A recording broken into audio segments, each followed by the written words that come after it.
When it comes to a player who had a big impact last night, Nick Schmaltz leads the league in stick checks out of all forwards with 80. His defensive game, not only this year, but his entire career, but what has stood out about his ability to be so successful in that area and also just be successful defensively? Yeah, I think, when it comes to a player like that, we get to see it every single day, but, he's as good as anyone in the league with his stick, knocking down pucks,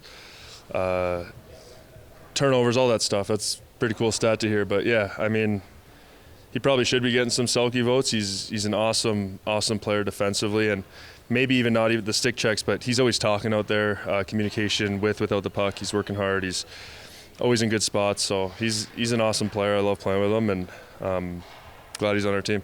What's the significance of a win like that and wrapping up the road trip with 6 wins and just 1 overtime loss? Yeah, we knew it was pretty important for us to kind of come home and have a good homestand.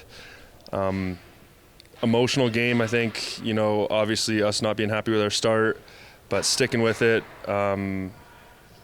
What kind of stood out to me was our belief, maybe in the room, maybe people don't get to see, but just the belief in our group that, this game wasn't being put away, and, we had every belief that we were going to come back and win that game. So credit to the guys. Obviously, a lot of stuff we got to clean up, and it's not sustainable, but if we, clean that stuff up and play like we can play and how we have played on this homestand, then pretty confident in our group. After a night of sleep, what's the energy like today? Fantastic.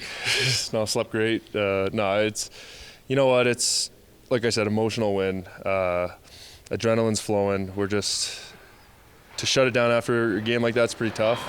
And then your mind's going through the game and, what could we have done better? But I think we're happy with the 2 points, but, we're not satisfied with our performance. And there's things that we know that when we're playing well, we can be proud of our group, but when we get wins and, we're not happy with our group, it's easier to kind of, look back at the game. Okay, we could feel good about our 2 points, but there's things we got to clean up. And every guy in here knows that. We come to work today and, find a way to, whether it's get better on the ice or in the video room. So thought we did a good job today. Do you feel like those video sessions, the day after a game like last night are I don't want to say more productive, but do you feel like there's a different kind of sense of awareness when you're watching clips on things you need to get better on? Yeah, I think it's honest conversation. Us as a group and a fan base and community can feel good about getting the win, and we should feel good. It's so hard to get wins in this league that you take them when you can. But at the same time, we know a performance when we play well and we don't get 2 points. There's a lot that we could build on, and if over the course of an 82-game season, if we keep those performances up, we'll get points rather than not. So for us to kind of come in, reevaluate, see what we did well, be happy with the 2 points, but obviously continue to grow and get better is important for us. And like I said, and maybe it's even more important to just talk about it and go over some video today. In terms of belief, how is the belief growing for this group that you guys can, achieve your goals this season and make the playoffs? Yeah, confidence is huge, obviously. You look at our efforts against some pretty good teams who are having success on this homestand, and you see the game we got to play. It's not one line, it's not one player. We've had some pretty good performances on this homestand, but at the same time, it's energy on the bench, handing off shifts. It's all the little things that kind of go into a win, and us kind of finding that groove. And then with this condensed schedule this year, I think you kind of just get into a groove and you roll with it. So, the guys, we've done a good job of kind of just reevaluating and then get back to the next game. But it's how can we find our game? How can we build off confidence but not feel too comfortable with our game? It's continually getting better and going from there. Going back to Schmaltz, I know last night Keller said there were comments made about when he stripped that puck. I'm just curious, what were some of those comments, and how big of a play was that? Yeah, you see Clayton Keller have 2 huge goals, obviously, but guys are saying play of the game was that Schmaltz strip. That doesn't happen without that. So some other comments are just, that's kind of the fight that we had to show is that never give up, and if we could sum it up into one play, it's that play right there. So they had some good looks actually at the empty net. We had guys who were desperate with sticks. Obviously that one was huge. You look at the video and you see all maybe 10 other guys on the ice or 9 other guys on the ice gave up on the play, and he was kind of, there's just watch the video. It's a pretty good play. Thanks, guys. you get the call up to come up here, but let's talk about your season so far. You're really close to matching all your career highs that you set last year. Offensively, you're one of the best guys on the team. What's working with your game so far in Tucson this season? Yeah, I think just playing with confidence. I think each year you get in that league, you just try to learn and get better each summer and come in with the working on your mindset. I think confidence is a huge thing for me. I think that's been a big part of it, with the puck, playing with the puck, without the puck. Learning lots from the coaching staff, and of course, you know, playing with good players. I think that's how you put up points, and I've been lucky to play with some good players, so it's been good so far. You mentioned that mindset that you worked on. What are some of the specific things that you have done to help increase your confidence mentally? Yeah, I think just not getting too high, not too low. I think there in that league, there's just, you know, it's a long season, it's a grind, and there's going to be ups and downs. So it's how you deal with it mentally and process that. And you know, I think that's the biggest part of the game. So if you can work on that, work on yourself, and fine tune that, I think it helps a lot. On the ice, what part of your game are you most proud of this season? I think just trying to learn, like, manage the game. I think when to take chances, when not to take chances. I think I've learned a lot from Coach Potvin down there about, you know, when to, you know, get pucks out, when to get them in. So and then when you can make plays. So I think that part of the game is important. Obviously up here, you know, you can't make mistakes. So learning that down there, and that's a big part of the game. What kind of feelings do you experience when you get that call that, you know, hey, I'm going up to the NHL? It was exciting. Yeah, it was pretty cool. It happened on my birthday yesterday too, so it was an awesome day.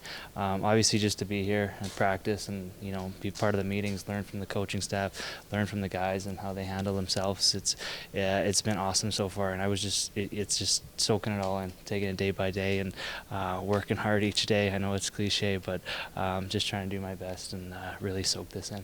Was it the best birthday you've ever had? Yeah, sure is. Yeah, it was awesome. You know, woke up and lots of birthday wishes, went to the rink, and then got the call that I was going up. So it just made it that much more better. And obviously busy travel, but it's so awesome to be here. So excited and thankful to be here. How do you take advantage of this opportunity coming up from the A and getting to be in an NHL locker room and out on the ice with, you know, players in the NHL? For sure. I think you got to, right? You get this chance and you want to take advantage of it. Obviously, you're be ready and just come in each day like it's day one, with that day one mindset. And you know, like I said, just trying to learn, soak it in from the coaches here and the players. Obviously, they're doing great here. It's fun to see, fun to watch, and just the practices are that much more fast, crisper, and it's been a great experience so far. What is that journey like when you spend quite a bit of time in the A and then you finally get a chance to come up and show what you can do at the highest level? Yeah, it's been, like I said earlier, lots of ups and downs, and it's been a grind. But obviously, I've got a lot of good support system and family and that kind of thing to help me along the way, and learned a lot over the years. I think coming in the AHL at 20, you know, you're so green, and you got so much to learn, and a lot of great mentors along the way, a lot of great captains, and I think I've really grown since I first came into the AHL. So and I still am learning each day, and it's been a fun process. I enjoy the process. I enjoy the working hard and trying to get better each day. You got to play with Simashev for quite a while down in Tucson. What have you seen from him in the time that he spent there? Yeah, I've been really impressed. He's just the way he, you know, with the puck and how he can turn on a dime and carry speed out of that. That's one thing that I've been impressed with him. Obviously, he's skilled and great defensively and big body. So it's been fun to see him down there. He's doing well, and off the ice too. He has fun. He's a good guy, and he's got a really bright future ahead of him. Thank you. Thank you. Guys. Congrats. A lot of maintenance today, a little optional skate, and we'll have an opportunity to practice tomorrow before we leave. It's a 2:30 game against Nash, so we'll want to skate tomorrow. If not, we'll have probably skate today, meet at the plane tomorrow, and have a morning skate in Nashville. But it's a 2:30 game, so we planned it that way. There we go.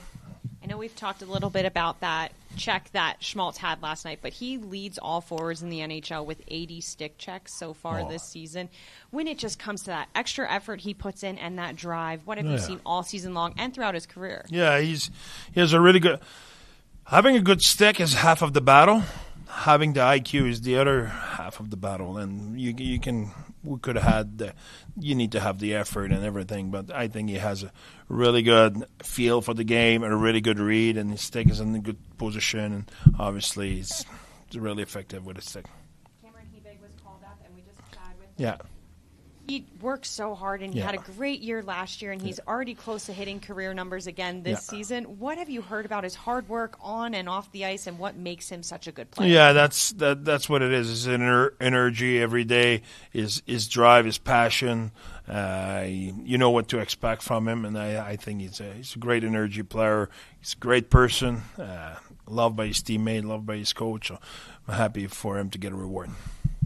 Where did this team grow the most during this 7-game homestand? Probably confidence, but I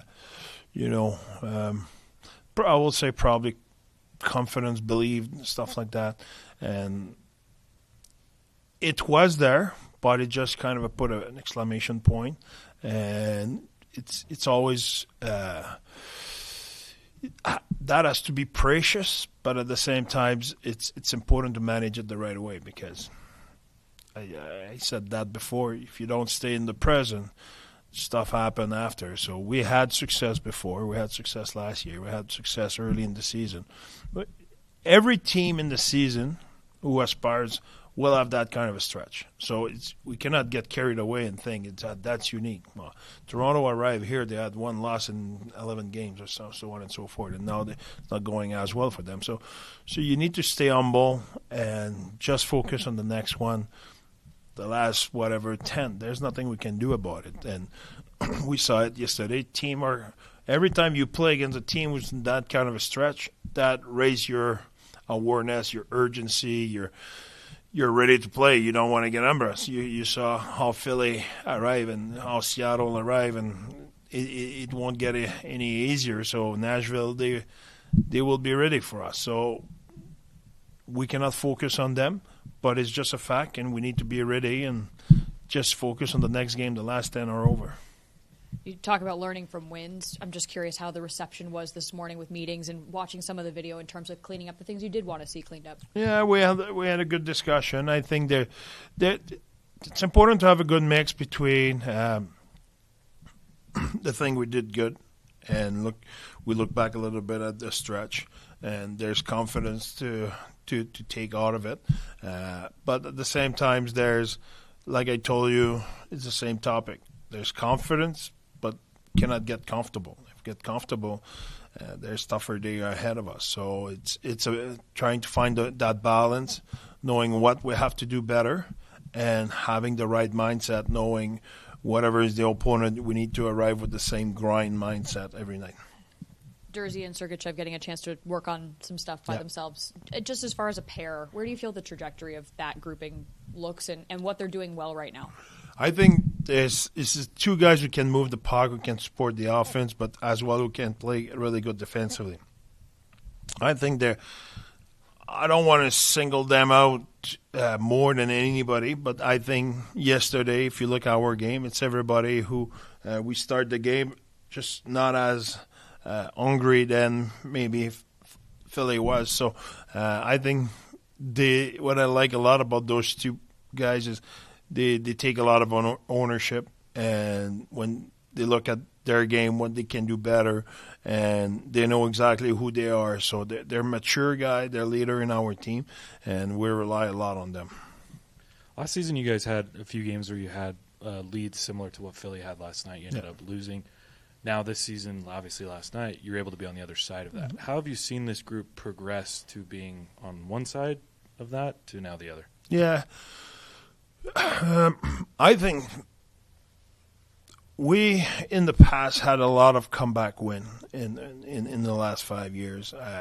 We had a lot of resilience in our group. We're always talking about having a no-quit attitude, that kind of thing. It's been tougher last year for us to be able to do it, and having the opportunity to do it yesterday, I think that's good for the confidence. You know, you have the feeling been there, done that. So when that situation happened, you have the confidence you can do it again. You did it. So I think that would be huge for our team moving forward.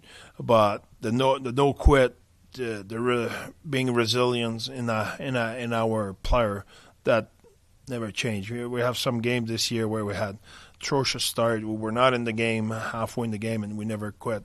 I can talk example in Pittsburgh where we could not score goals to save our life. We had scoring chance. We never changed. We never wavered from our game, and we arrived in the third period and we made a hell of a comeback. So I always had the trust in our team. And we don't want to have a bad start. I think we've been known to have really good start. The boys are prepared themselves really well, and they have good start. But it will happen where you don't have the start you expect, but we still can win games.